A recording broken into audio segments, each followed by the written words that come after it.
हाजी साहब जरा देखिए कि माइक के इंतजाम में क्या कमी है, लोगों तक आवाज नहीं पहुंच रही और मुझे भी मजा गुफ्तगू करने में नहीं आ रहा। माइक की आवाज हर आदमी तक पहुंचे तभी साफ, वो भी यहाँ पर आपके यहाँ पहुंच रहे होंगे। और इनके साथ अभी कुछ हजरात यहाँ पहुंच नहीं पाए, वो भी ज्यादा जितनी आपकी फहरिस्त थी मुकम्मल है, आपके सामने है। अब बरेली को ये दिखाना है कि बरेली में किस तरीके से शेर की, अदब की, साहित्य की और कविता की हिफाजत की जा सकी। यहाँ की महफिलों को, यहाँ के शुअरा, कोई हिंदुस्तान का बड़ा शायर ऐसा नहीं बचा जो बरेली आपके महफिलों में शिरकत करने के बाद आपकी तारीफ करते हुए न गया हो। आज मैं आपकी इत्तला के लिए अर्ज करना चाहता हूँ कि ये ईटीवी जो आपके मुशायरे को शुरू से आखिर तक कवर करेगा, रिकॉर्ड करेगा 54 मुल्कों में दुनिया के पहुंचाने के लिए, तो आपको इनको दिखाना है कि उर्दू में कैसे शेर सुना जाता है, हिंदी में कैसे कविता सुनी जाती है और बरेली किस तरीके से अपने शायरों को, अपने कवियों को सराखों पर बिठाता है। और बताइए कि शेर कैसे सुना जाता है, पूरी दुनिया को मालूम होना चाहिए कि बरेली शेर व अदब की अब आप हैं, ये हैं, बताइए और दिखाइए कि किस तरीके से आप शेर की और कविता की इबादत करते हैं। काफी खास रिश्ता रहा है। यहाँ से मैंने अपने कैरियर की, पुलिस कैरियर की शुरुआत की 87 में एज एएसपी मेरी पहली पोस्टिंग बरेली में हुई। ट्रेनिंग जब मेरा खत्म हुआ और हमारे मित्र डॉक्टर अशोक अग्रवाल, हम लोग साथ साथ अपना कैरियर शुरू किए। वो डॉक्टरी का पेशा और हम लोग पुलिस का। वसीम साहब का नाम हम लोग तब से सुनते चले आए। यहाँ पर मैं एसपी विजिलेंस रहा। और वसीम साहब बहुत बड़े शायर हैं, हिंदुस्तान में दुनिया के उर्दू के सबसे बड़े शायर हैं, लेकिन वो कितने अच्छे इंसान हैं, कितने अच्छे आदमी हैं, ये मैंने बरेली में आके और उनके जब सानिध्य में आया, उनके संपर्क में आया तो मैंने देखा। मैं एसपी विजिलेंस था तो बहुत सारी चीजें हम लोगों ने यहाँ पर सामाजिक स्तर पर किया। जन सतर्कता समिति, पता नहीं तमाम लोगों को शायद याद होगा, उस समय बनाई गई सतर्कता, मैंने विजिलेंस डिपार्टमेंट का नाम ही सतर्कता अधिष्ठान है। तो हम लोगों ने सोचा कि एक करप्शन और बाकी सारी चीजें और बहुत सारे तमाम विभागों के साथ उस समय पुलिस के लीजेंडरी अफसर, मैंने जिनके नाम पर पुलिस को फक्र होता है, एनएस सक्सेना साहब रिटायर होने के बाद यहीं बरेली में ही रह रहे थे। एसएसपी बरेली के बगल में ही उनकी कोठी थी, एसएसपी बरेली ऑफिस के। एनएस सक्सेना साहब उनके मार्गदर्शन में, उनके वो डायरेक्टर विजिलेंस भी पहले रहे, डीजी पुलिस भी रहे। तो एक हम लोगों ने बड़े स्तर पर सामाजिक अभियान यहाँ पर चलाया और तमाम विभागों के साथ एक संवाद की प्रक्रिया और बहुत सारा सिटीजन इनिशिएटिव पर उस समय हम लोगों ने एज एसपी विजिलेंस काम किया। फिर मैं यहाँ एसएसपी रहा, उस समय भी काफी कुछ काम हुआ। वसीम बरेलवी के साथ केवल बरेली में ही नहीं, मैंने यूपी के तमाम शहरों में हम लोगों ने और बहुत सारे मुरादाबाद में तमाम जगहों पर काम किया। वसीम साहब के भी एक दो बातें उन्होंने कही, वास्तव में अगर हम समझ सकें तो उसका मतलब समझ में आएगा। मैंने जैसे उन्होंने कहा कि पहले यहाँ शायरी और मुशायरे और कविता और ये सारी चीजें होती रहती थी और शहर का माहौल भी वैसा हुआ करता था, तो ये सारी चीजें शहर के माहौल को बनाने बिगाड़ने में बहुत रोल अदा करती है, इसमें कहीं दो राय नहीं है।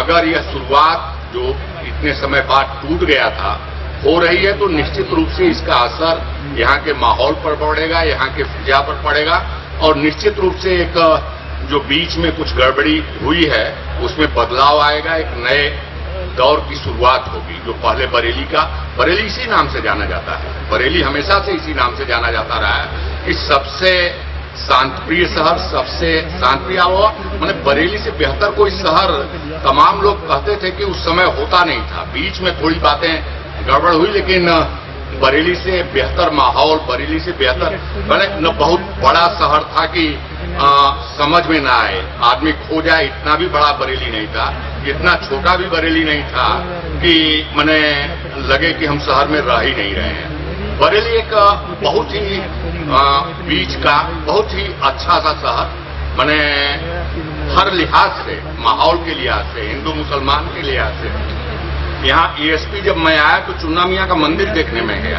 मुझे ताजुब हुआ कि ऐसा भी कोई यहाँ शख्स हो सकता है जो यहाँ मंदिर बना सकता है, माने एक दूसरे मजहब का आदमी। पूरे दुनिया में, पूरे हिंदुस्तान में हमें उस ढंग की चीज नहीं दिखाई दी। तो बरेली का एक माहौल ही अलग रहा है। बरेली को हमने 86-87 से देखना शुरू किया है और आज तक लगातार देखते चले आ रहे हैं। तो वसीम साहब की शख्सियत और वसीम साहब ने जो बात आप लोगों के लिए कही वह बात सही है। कोई भी आदमी कहाँ पैदा होता है, किसकी जहनीत कहाँ पैदा होती है, किसकी सोच कहाँ पैदा होती है, वह बहुत कुछ वहाँ के आबोहवा पर डिपेंड करता है। असल अगर वसीम बरेलवी जैसा शायर बरेली की धरती पर पैदा होता है तो ये बरेली की तासीर का भी असर होता है, बरेली की सोच का भी असर होता है। तो ये मैं कल बनारस में था और कल हमें फिर बनारस जाना है, कुछ अपने व्यक्तिगत इंगेजमेंट्स हैं। वसीम साहब का हमें टेलीफोन वहीं मिला कि आपको आना है और मैं फिर बनारस से रात में किसी तरह लखनऊ आया, लखनऊ से थोड़ा ब्रेक लिया, फिर यहाँ आया। कल फिर यहाँ से जाऊंगा और फिर बनारस जाऊंगा। लेकिन वसीम साहब की बात को मैं टाल नहीं सकता। वसीम साहब हमारे लिए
समाजवादी पार्टी के हमारे साथ हैं हमारे CMO साहब और बरेली कॉलेज मैनेजिंग कमेटी के सदस्य डॉक्टर विजय यादव जी। हमारे साथ हैं SP सिटी श्री राजीव मल्होत्रा जी और साथ ही साथ श्री विजय श्रीवास्तव जी SP RI बरेली।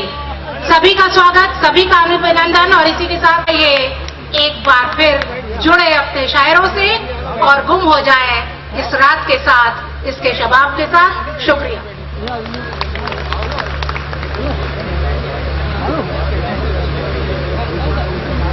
नहीं, पूरे हिंदुस्तान में अमन का, शांति का, इंसानी यकजहती का ऐसा माहौल हो कि हम मिलकर ये कहें कि हम हैं सूखे हुए तालाब पे बैठे हुए हंस। हम हैं सूखे हुए तालाब पे बैठे हुए हंस जो ताल्लुक को निभाते हुए मर जाते हैं। ये मोहब्बत की कहानी नहीं मरती, लेकिन लोग किरदार निभाते हुए मर जाते हैं। मोहब्बत की कहानी का एक खूबसूरत किरदार बनके उभरी है एक शख्सियत, माया एग्रो के चेयरमैन हाजी शकील साहब। ये यकजहती की, अमनो अमान की एक समाज, मोहब्बत के दीवाने का इसने इतनी बड़ी ये महफिल सजा दी और ये तारीखी मुशायरा आरास्ता कर दिया। आइए, अब तकरीर का कोई मौका नहीं, मैं मुशायरे का आगाज एक ऐसी कैफियत से करना चाहता हूं जो आप चौंक पड़ेंगे। इनकार किया, उनको मुबारकबाद पेश करती हूँ। यहीं से आप सबको शरीक करना चाहती हूँ। गुजारिश ये करती हूँ कि जहाँ जहाँ तक मेरी आवाज पहुंचे आप गजल को जिस तरह भी चाहे सुने, लेकिन चूंकि हम कौमी तराना आपकी खिदमत में पेश कर रहे हैं, मेरे मोहतरम नाज़िम मुशायरा ने मुझे हुक्म दिया है, तो आप सबकी भी जिम्मेदारी उसी तरह से बनती है कि इस मुशायरे को इतना खूबसूरत बना दीजिए। आप यकीन जानिए, मुशायरे तो हम हर रोज पढ़ते हैं, लेकिन बरेली में जब मुशायरा होता है तो उसकी अपनी एक अलग ही शनाख्त होती है। तो आज भी वैसे ही महसूस होना चाहिए कि ये वही बरेली है जहां के मुशायरे पूरी दुनिया में याद किए जाते हैं। मैं इन्हीं लफ्जों के साथ चंद बन आपको में पेश करना चाहती हूँ। शरीक हो जाइएगा अपनी दुआओं से, अपनी मोहब्बतों से, अपनी तालियों से मेरा हौसला बढ़ाइएगा और मुझे दुआएं दीजिएगा। पेश करती हूँ, सुनिएगा, देखिए। मेरे वतन के जैसा, मेरे वतन के जैसा कोई वतन नहीं है। शुक्रिया। मेरे वतन के जैसा कोई वतन नहीं है। ये चांद से भी हंसी है मेरे वतन के जैसा कोई वतन नहीं है। शुक्रिया, शुक्रगुजार हूँ, आपके भरोसे पढ़ती हूँ। इन लोगों से मैं शिरकत इसलिए चाहती हूँ कि ये थोड़ा सा अभी खामोश हैं, जुड़ने की कोशिश करें, मुशायरे को यहीं से मुशायरा बनाएं तो अच्छा लगेगा हमें पढ़ने में और आपको भी शायद अच्छा लगेगा इस नज़्म को सुनने में। मैं पेश करती हूँ, सुने कि पत्थर यहाँ के हीरे, मिट्टी यहाँ की सोना, पत्थर यहाँ के हीरे, मिट्टी यहाँ की सोना, अमृत उगल रहा है भारत का कोना कोना। अमृत, बस किस तरह से मैं चाहती हूँ कि इस नज़्म को सुना जाए कि अमृत उगल रहा है भारत का कोना कोना, नदियों से आके नदियां आपस में मिल रही है, कलियां मोहब्बतों की शाखों पे खिल रही है। ये सरजमीन अपनी जन्नत से कम नहीं है। बहुत बहुत शुक्रिया। कि मेरे वतन के जैसा, मेरे वतन के जैसा कोई वतन नहीं है। मेरे वतन के जैसा कोई वतन नहीं है। बन पढ़ती हूँ कि शिमला हो या मसूरी या बम्बई की राहें, शिमला हो या मसूरी या बम्बई की राहें, मंजर सभी हंसी है हटती नहीं निगाहें,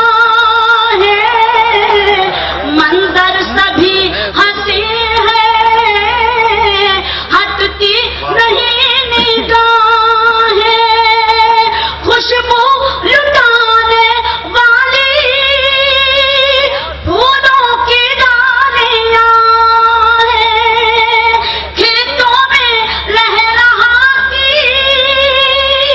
गेहूं की बालियां हैं, हर शहर खूबसूरत, हर गांव दिलनशी है। मेरे वतन के जैसा कोई वतन नहीं है।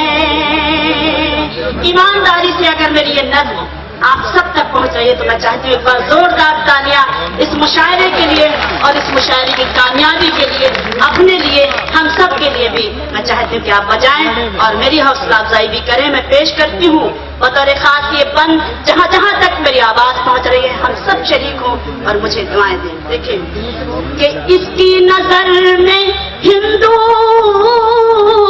मुस्लिम है सब बराबर, इसकी नजर में हिंदू मुस्लिम है सब बराबर, मिलजुल के रहे हैं मुद्दत से सब यहाँ पर, मिलजुल के रहे हैं मुद्दत से सब यहाँ पर, जो है अमीर उन पर ये मुद्दा लौटाए, मजदूर को भी अपने पहलू में ये सुनाए, माओ की गोद जैसी इस मुल्क की जमीन है,